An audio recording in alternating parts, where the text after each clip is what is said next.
हाथों की रेखाओं और भाग्य पर चर्चा करना हमेशा से ही एक रोचक विषय रहा है। क्या हमारे हाथों की रेखाएं हमारे भविष्य को पहले से तय कर देती है, या फिर हम अपने कर्म से हम अपनी किस्मत को बदल सकते हैं? ये सवाल हर इंसान के मन में कभी न कभी जरूर उठता है।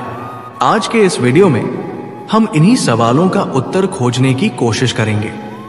साथ ही ये भी समझेंगे कि भगवान श्री कृष्ण ने भाग्य और कर्म के संबंध में क्या दृष्टिकोण प्रस्तुत किया है। भगवद गीता के माध्यम से श्री कृष्ण ने हमें जीवन के गहरे रहस्यों को समझने का मार्ग दिखाया है। इस सवाल के जवाब में कई विचारधाराएं हैं। कुछ लोग मानते हैं कि हाथों की रेखाएं हमारे भाग्य की कहानी लिखती हैं, लेकिन क्या ये सचमुच सच है, या फिर ये हमारे कर्म हैं जो हमें सफलता की ओर ले जाते हैं? श्री कृष्ण कहते हैं, अधिकार केवल कर्म पर है, उसके फल पर नहीं। इससे स्पष्ट होता है कि यदि हम सच्चे मन से कर्म करते हैं तो हमारी मेहनत और प्रयास से हम किसी भी बाधा को पार कर सकते हैं।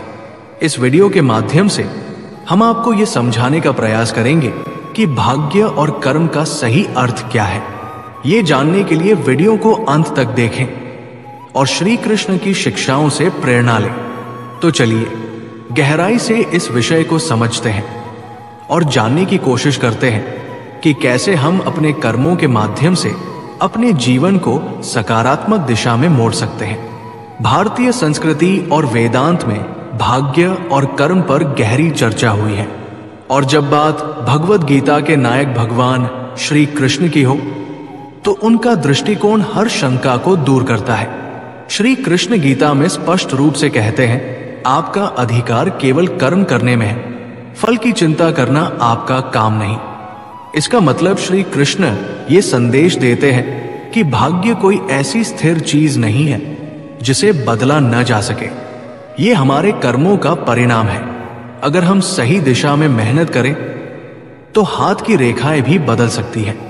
श्री कृष्ण समझाते हैं कि भाग्य और कर्म का गहरा संबंध है। भाग्य हमारे पिछले कर्मों का परिणाम हो सकता है, लेकिन वर्तमान कर्म हमारे भविष्य का निर्माण करते हैं। वो कहते हैं कि केवल हाथ की रेखाओं पर भरोसा करने के बजाय हमें अपने जीवन का मार्गदर्शक खुद बनना चाहिए। अर्जुन अपने जीवन के कठिन समय में भाग्य के बजाय श्री कृष्ण के ज्ञान पर भरोसा करते हैं और अपने कर्म से महान योद्धा बनते हैं। तो दोस्तों, श्री कृष्ण हमें सिखाते हैं कि भाग्य हमारे कर्मों से बनता है। हाथ की रेखाएं केवल एक संकेत हो सकती है, लेकिन असली ताकत हमारे कर्म और संकल्प में है। आइए हम भी श्री कृष्ण के ज्ञान को अपनाएं और अपने जीवन को नई ऊंचाइयों तक ले जाएं।